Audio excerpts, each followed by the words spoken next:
देर का इंतजार और 2 घंटे का वक्त और 3 बजे वो प्रेस कॉन्फ्रेंस शुरू हो जाएगी और उसके बाद तारीखों का ऐलान हो जाएगा। प्रेम शुक्ला जी भी हमारे साथ जुड़े हुए हैं। प्रेम शुक्ला जी, मैं पहले आपका रिएक्शन इसलिए चाहती हूँ क्योंकि यहाँ बिगुल बजेगा और वहां पर ये जो फाइट है वो और तगड़ी हो जाएगी। शुरुआत तो इनफैक्ट कल ही से हो चुकी थी।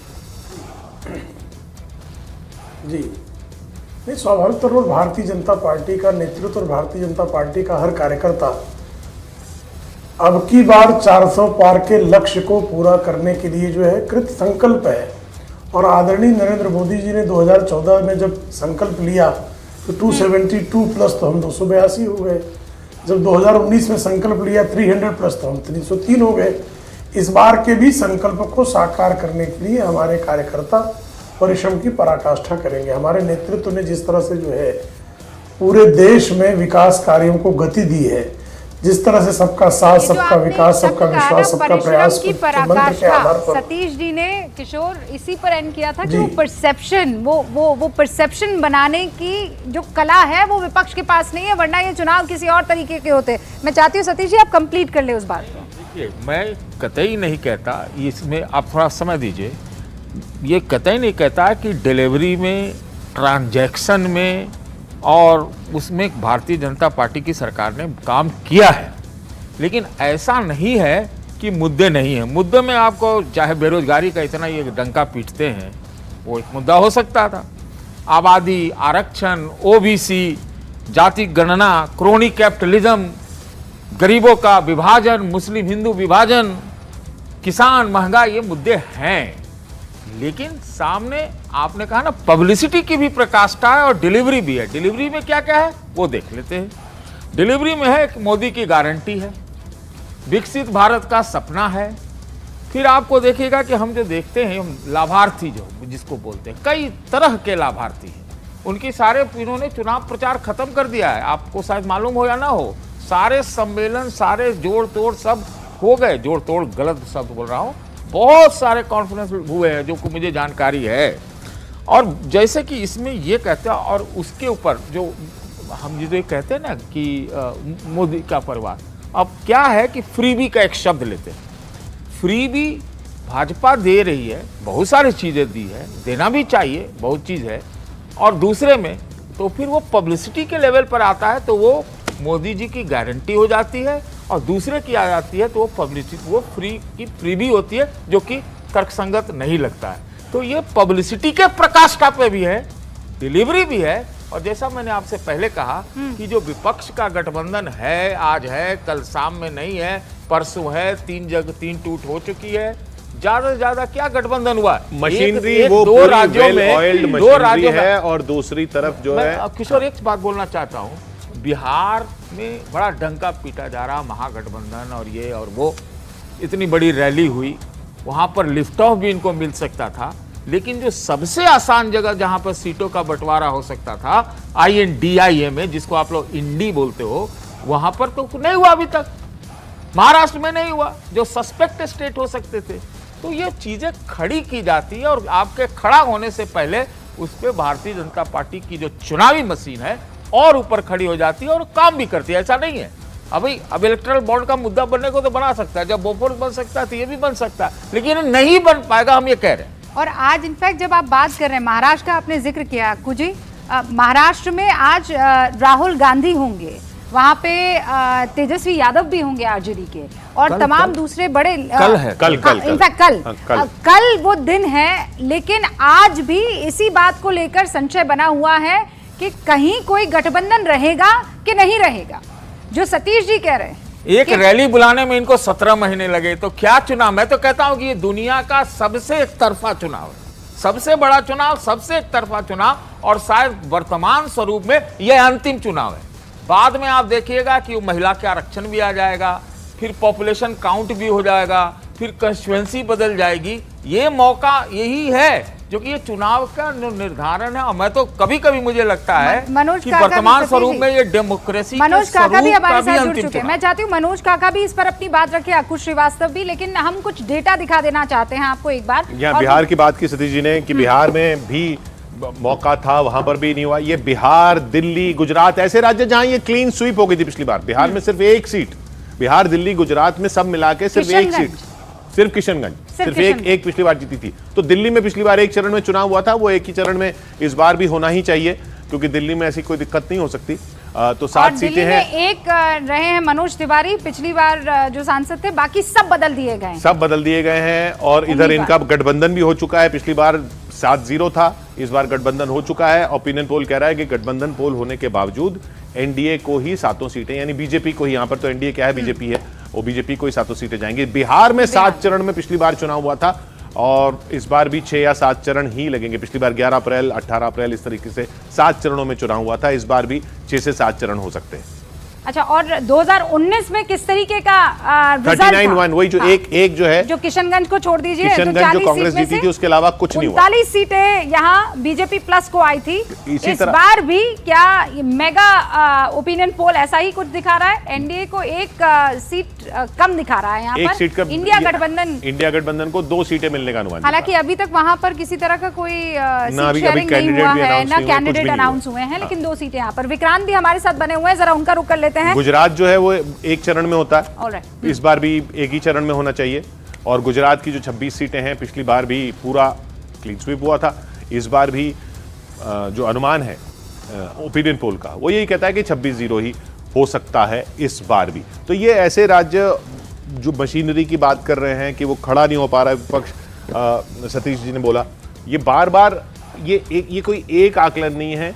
और मैं ये भी नहीं कहूँगा कि ये कोई एक तरफा आकलन भी नहीं है। मतलब ठीक है, जो समर्थक है उनका तो आकलन ये हो सकता है कि भाई एक तरफा चुनाव चल रहा है, लेकिन जो समर्थक नहीं है रूलिंग गठबंधन के, उनका भी आकलन इसी तरीके का दिख रहा है। वो भी ये बात मानेंगे। और मनोज काका, आप लड़ने के लिए सिपाही हैं, वॉरियर हैं, आप लड़ के ये बातें कह सकते हैं, लेकिन लब्बो लुबाब यही निकल कर आता है कि इंडिया, जब ये शब्द कॉइन किया गया था, जब आपकी अलायंस एक साथ इकट्ठा हुई थी, तब लगा था कि इस बार फाइट होगी, इस बार लगेगा कि मोदी वर्सेस पूरा विपक्ष यहां पर खड़ा हुआ है। लेकिन आते आते चुनाव छिन्न भिन्न है। पश्चिम बंगाल अपनी राह पर है, पंजाब अपनी राह पर है, एक आध जगह पर आप लोगों का गठबंधन हुआ, बस वही है।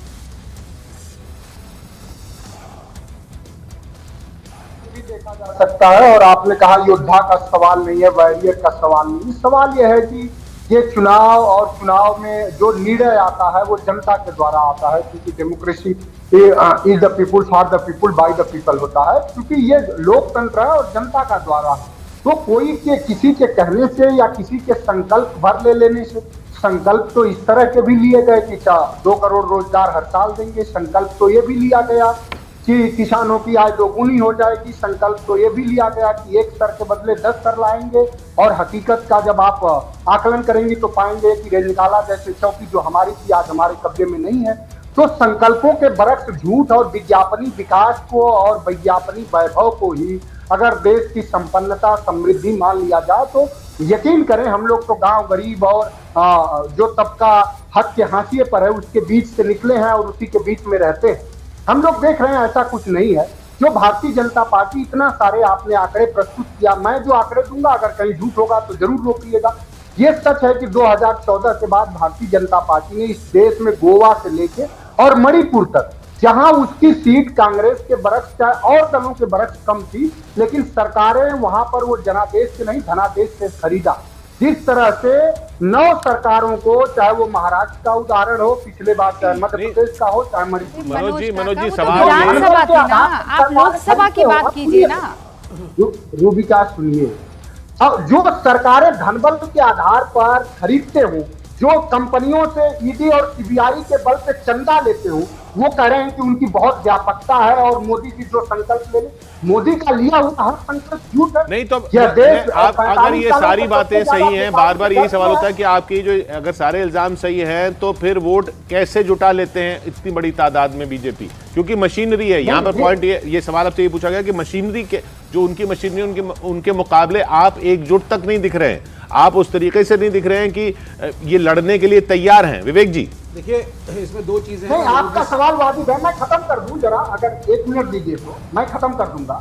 ये 30 सेकंड मनोज काका, 1 मिनट नहीं 30 सेकंड मनोज काका।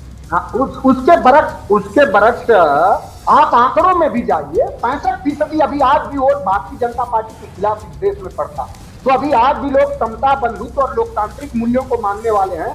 बीजेपी के चंदाखोरों के नफरत के व्यवहार का कोई समर्थक नहीं है इस देश में। ये बीजेपी के चंदाखोर, यही तो बात है ना, वो बीजेपी के चंदाखोर, और वो आपको कह रहे हैं कि हमने तो सिर्फ 6,000 करोड़ के इलेक्टोरल बॉन्ड लिए, बाकी 14,000 करोड़ तो ये 200 ऊपर सीट वाले लेकर गए हैं। तो चंदाखोर तो आपकी तरफ भी आ गए, मतलब वो उनको दे तो चंदाखोर और आपको दे तो चंदा मामा, ऐसे थोड़ी ही चलेगा। नहीं, बिल्कुल नहीं चलेगा। आपको पूछना चाहिए ना कि जिस फ्यूचर गेमिंग के पास 2 अप्रैल 2022 को ईडी जिसकी संपत्ति 409 करोड़ की जब्त करती है और वो 100 करोड़ का फिर चंदा बीजेपी के इलेक्टोरल फंड 5 तारीख को खरीद लेती है, तो पूछिए ना कि ऐसा क्यों हुआ। नहीं, आपने पूछ ही लिया है, मैं आपका जवाब बिल्कुल सवाल डायरेक्ट कर देती हूँ। प्रेम शुक्ला जी यहाँ पर बैठे हुए हैं। प्रेम शुक्ला जी, विवेक जी बस एक देखिए, अब जिस तरह के शब्दों का प्रयोग किया है, जिस तरह के चंदा शब्दों का प्रयोग किया, मनोज जी सुन लीजिए। मुलायम सिंह यादव जो हैं वो क्या बाहुबल से कि धन बल से बसपा को तोड़ा था उन्होंने? बसपा के सारे विधायक जब टूट कर आए थे, मुलायम सिंह यादव को 2003 में बहुमत दिया था, जनादेश था। लेकिन उन्होंने क्या, अनिल अंबानी को जब उन्होंने संसद में भेजा था तो क्या लिया था? दादरी वाली परियोजना की सीबीआई जांच हुई थी कि नहीं हुई थी? 35,000 रुपए में लखनऊ में किस जमाने में जो है बंगला बन जाता था, मुझे बता दीजिए जरा। सीबीआई के क्लोजर रिपोर्ट में 35,000 रुपए में लखनऊ में बंगले का निर्माण है। इससे अधिक भ्रष्टाचारी क्या हो सकता है? और आपकी स्थिति ये थी कि सीबीआई डंडा लेके बैठ गई और मुलायम सिंह यादव मनोज जी, आपने पूरी बात रखी, वो आपके बीच में नहीं बोले थे। आप अपनी बारी का इंतजार कीजिए, पहले उनको बोल लेने दीजिए। दोनों की आवाज का एक सेकंड। हाँ, पहले प्रेम शुक्ला जी को अपनी बात रख लेने दीजिए, वो आपके बीच में नहीं बोलेगी। आप भी जानते हैं मनोज भाई, पूरा मौका मिला है आपको। पहले प्रेम शुक्ला बोल दे, उसके बाद आपको मैं मौका दूंगी। अमर सिंह ने तहलका नाम की पत्रिका में साक्षात्कार देकर यह स्वीकार किया कि जब सीबीआई के डायरेक्टर ने डंडा दिखाया तो मुलायम सिंह यादव सपरिवार भयवश श्रीमती सोनिया गांधी के चरणों में लौट गए। यह आपकी दशा है। और आपके श्री विश्वनाथ प्रताप सिंह की सरकार के समय, स्वयं विश्वनाथ प्रताप सिंह की सरकार के समय मुलायम सिंह यादव पर डकैती का चार्ज लगा, एनकाउंटर होने की स्थिति आई और साइकिल से जो है भागकर इटावा से जो है दिल्ली आए थे, गली गली और आप जो है सफाई महोत्सव किसके नाम पे मनाते हैं? रंजीत यादव बलात्कारी बलात्कारी के इस मुद्दे को इसलिए क्योंकि ये वो ऐसी वॉट अबाउटरी में चला जाता है कि आपने ये किया था, आपने ये किया था, आपने वो किया था, आपने वो किया था, वो सब पूरी वॉट अबाउटरी हो जाती है। प्रेम शुक्ला जी बस एक बात सुन लीजिए। एक तो मुलायम सिंह यादव जो है सही दिशा में, अच्छा एक सेकंड बस, मुलायम सिंह यादव जी अब हमारे बीच में नहीं है। आप लोगों ने उनको बकायदा पुरस्कार से भारत सरकार ने नवाजा है।